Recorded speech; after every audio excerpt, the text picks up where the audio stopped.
Hey guys, what is going on? This is Travis P11. I'd like to welcome you back to the channel. And today we got something kind of fun for you, a little bit of a different firearm from what we usually take out there. Today we are taking out the Rock Island Armory 1911 A2 FS HC tactical model, chambered in 22 TCM.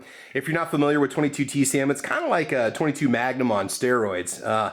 Or at least juiced up a little bit. And this is a very cool pistol. This is brought to us courtesy of Stan at SS Pawn in Lexington, Nebraska. Guys, the contact information is on the screen there. I want you guys to give SS Pawn a call, and they will take care of your firearms needs. So we just got this 17+1 double stack, 1911 patterned, semi-automatic pistol, all cleaned up and ready to go. We're gonna have some fun. We're gonna be shooting at 4 different distances. We're probably gonna go 7, 10, 20, and 25 yards. That's typically what we do. Maybe shoot some steel with it. And speaking of shooting, we'll be taking out some 40 grain jacketed hollow point arms core ammunition. I think they're currently the only company that's manufacturing complete ammo for this pistol. And there's also the M22 rifle that's out there too that you can get. And there's several variants of it, of this particular handgun. What's cool about this one, you got a flared magwell, 17+1 capacity. You've got this like little half-size dust cover accessory rail. The regular 22, or I'm sorry, the regular 1911 A2s that are out there have a full-length dust cover with a full-length accessory rail. This one's a little bit different. This one's actually called the Premium. So I don't know if it's something new that they're going to offer. It seems to be relatively new. There's not a lot of them out there. So this is going to be a lot of fun. We're going to have a good time. Now, the ammunition's rated at 2,800 feet per second out of the rifle length barrel. I think I've seen maybe 22 to 2,400, at least 2,000 feet per second out of the 5-inch barrel on this handgun. And we're gonna take it out and shoot it. This is gonna be a little bit different video. We're actually gonna do the range test and then also the tabletop review in one, because I have this handgun for a limited time. So that's what's gonna happen today. I'm not really gonna do any adjustments to the sights. However it shoots is how it's gonna shoot. We can see how tight of a group we can pull off with it. And I think we're gonna have a good time. So guys, thanks for checking out the channel, and let's go ahead and head out to the range.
Okay, so at 5 yards and 7 yards, I kept it pretty tight. It's pretty much where that red dot points is where it's gonna go, but I noticed as I backed up, it tended to pull more to the left. Now that can be me.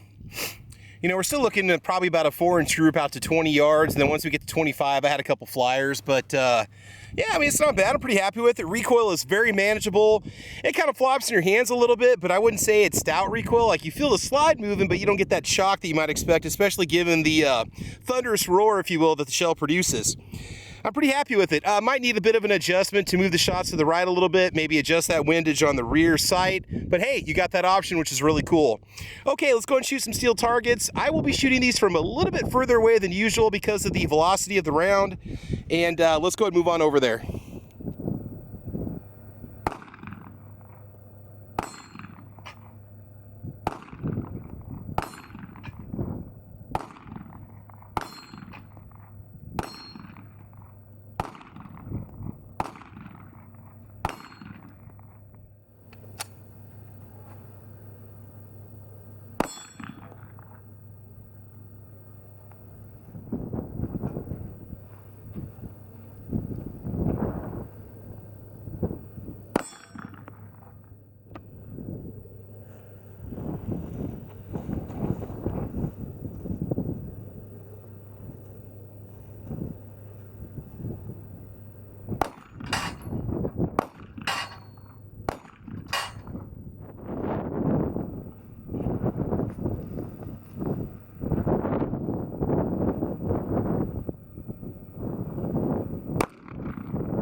All right, guys, so what do I really think about this thing? Well, first of all, it is just awesome. If you're a fan of the 1911, this thing is very cool.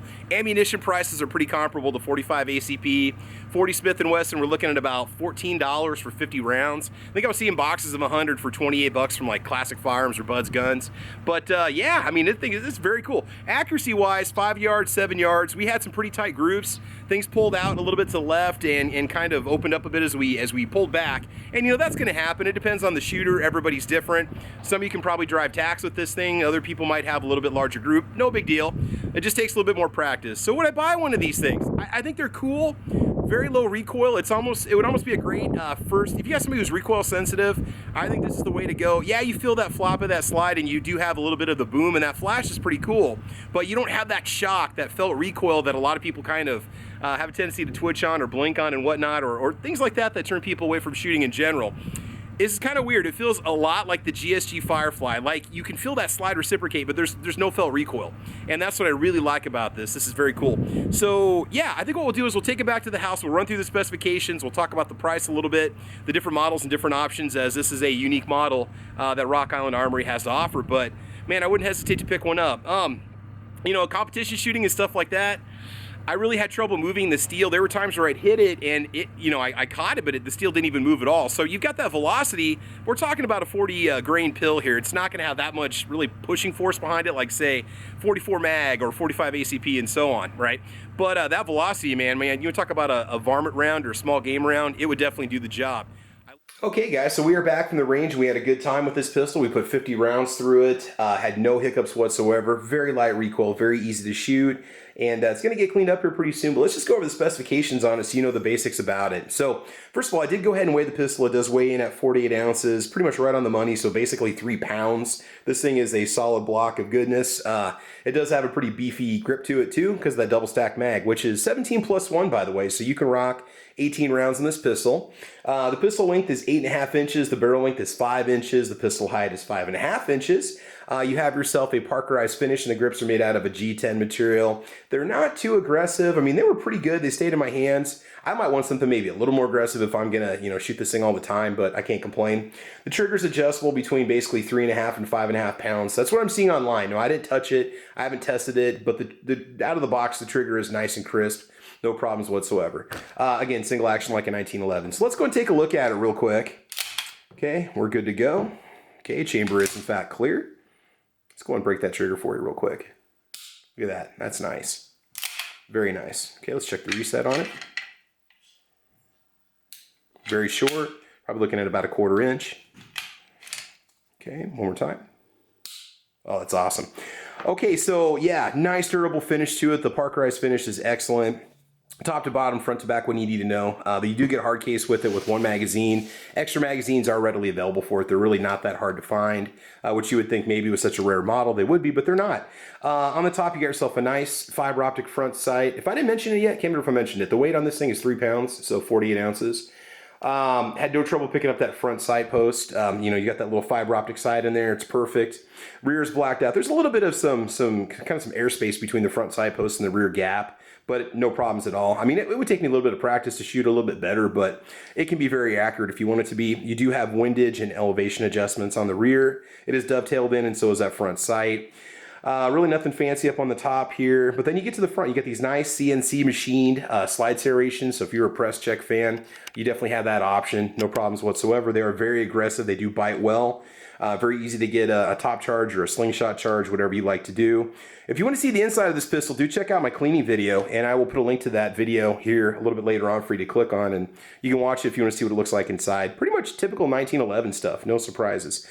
We do not have a reversible magazine release. Magazines come right out, nice and smooth. Who makes these, by the way? I think these are probably made by Rock Island. I don't think they're made by Metgar. You do have a nice slide stop, slide release, and which also doubles as your takedown pin. Maybe go something a little bit wider. I had some trouble actuating it without having to adjust my grip, which is a little bit of a problem, but I do have medium-sized hands. You do have a nice ambidextrous safety. Okay, it's perfect for southpaws too, for actuation. That's great, both sides. And it was fine. I mean, it's not quite as crisp as I wish it would be. Maybe a little more, you know, when you flick it with a little more authority, but it's fine for what it is. Again, nice slick surface all the way around. Okay, standard accessory rail on the front for your lights and lasers and all that fun stuff. It's interesting, when you look up this model, most of the time you see it with that full-length dust cover or full-length accessory rail. This is perfect because if you have like a TLR1 on this thing, it's going to bring it right back, going to put the buttons right where you want them and not have it way up on the front or require some kind of an adapter. So I do like that about it. What else do we have here? Let's see, you got a little bit of some knurling or some stippling, I guess you could say, on the magazine release. Let's see, in the front's got a nice bull barrel to it. Yeah, the grip itself, I mean, if you got nice medium hands, the weight on it is very interesting. You'd think it'd be kind of front heavy with all this material going on, but it is offset. I believe the width on it's 1.5 inches. But I mean, just, you know, you got a nice double stack mag. It's going to fit big hands with no problems at all. I mean, you can really get a good purchase on it. Grips are a little bit more slick than I would like. You know, looking at that texture, you would think that these would bite good, but they're not very aggressive. They're fine. They look cool. They are awfully slick. And I mean, you really can't even feel them kind of dig into your palm. I don't know, maybe that's a sign of good stippling or good grip texture. That's just kind of in the eye of the beholder, I guess. Got a nice extended beaver tail off the back. Slide bite's not a problem. Fairly high bore axis, you know, like a lot of your 1911, so you do definitely feel that momentum and that inertia of that slide as it moves. Again, full-length barrel, full-length slide. But you don't really feel the recoil, and that's what's cool about it. I mean, there's a couple times where you fire it, it kind of catches you, you know, you feel the boom, but you don't really feel it shooting. You got to experience it to kind of understand what I'm talking about. Kind of reminds me of like a 5.7 or maybe like a 22 Hornet, which we'll talk about the rounds here in just a second. You do have a little bit of some ribbing here on the front. Kind of wish that maybe it had some checkering on the front so it would grip a little bit better, but the way your palms just kind of rest around it, it just kind of falls in your hand. And you do have that nice kind of weight on the back to weight it down to counter, you know, the front. So it's just a solid piece of metal. I'm gonna be honest with you, it really, this is gonna sound kind of crazy. It kind of fits my hand like a Desert Eagle. It was just odd, just big, you know, you get this lengthy grip. The way that it fits in the hand, it feels a lot like a Desert Eagle, the 44 mag that I tested on this channel. Grip safety, natural, no problems at all with actuation. We had no trouble at all. At the bottom here, you got a nice wide flared magazine well. So if you're a competitive shooter, if you can use this for competition, I think it would work well for you. You know, you can definitely get those mags in there easy. I'm not gonna scratch it up, but you can see they just pop right in. Kind of wish they'd give you 2 mags, especially for the price, but, and it's not like these are $12, you know, 1911 mags or $20 1911 mags. Skeletonized trigger, skeletonized hammer, some ribbing on the back of there, man, and you are good to go. So yeah, it's an awesome pistol. I'd love to buy one. I think they'd be fun to play around with. As a carry gun, it's going to be very, very, very loud. So you'd want to keep that in consideration. If you ever have to draw it to defend yourself, you might deafen the people around you. And again, I get it. Every gun makes noise. Every gun is loud. But this thing is like having a little mini 5.56 shell with you, which basically the ammo is.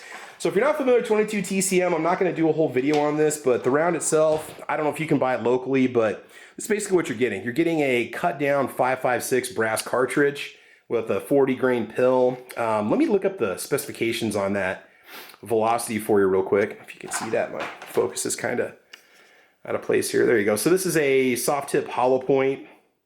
And man, they roar pretty good. Now, a couple advantages of this over the 22 Hornet or 22 Magnum. Obviously, it's got more velocity to 150 yards versus 22 Magnum. I wouldn't hunt anything larger than, say, coyotes with this thing. I don't know, you know, between coyotes and deer, I would not take a deer with this. I don't think you could humanely take a deer with it, even out of the rifle version. I would definitely go, you know, above 5.56, but that's just me personally. It is a centerfire cartridge, which is cool. You know, it's not rimmed like a 22 Hornet or some of those other 22 or 30 caliber rounds that are out there.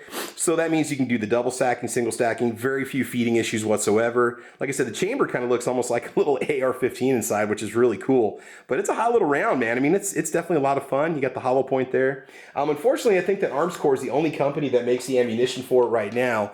Let me get you those specifications real quick on the round, because out of the pistol barrel, you do lose a bit of energy and you do lose a bit of velocity. So don't be sold on what you see online on the specifications, because that might be out of the M22 rifle. So yeah, 40 grain round.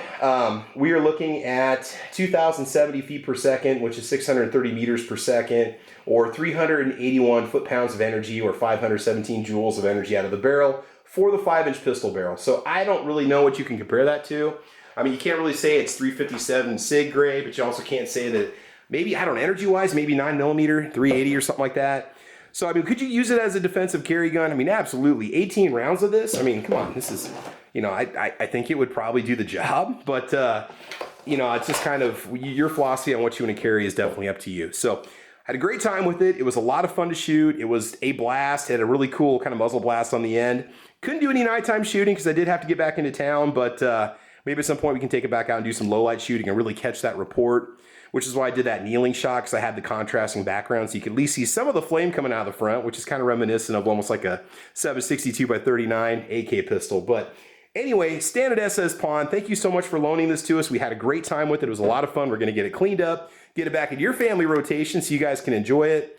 And guys, if you like what you see, please like or subscribe. You can follow me on Facebook, Twitter, Instagram. You can also follow me over on Gunstreamer, GunTube, and UGEtube. Otherwise, we got a lot more range tests coming your way. And I think that's pretty much it. So if you like what you see, again, like and subscribe, mash that bell so you don't miss any notifications. And in the meantime, I want you guys to have fun. I want you to be safe. And as you know, we will talk to you soon. All right, take care and have a good one. Bye-bye.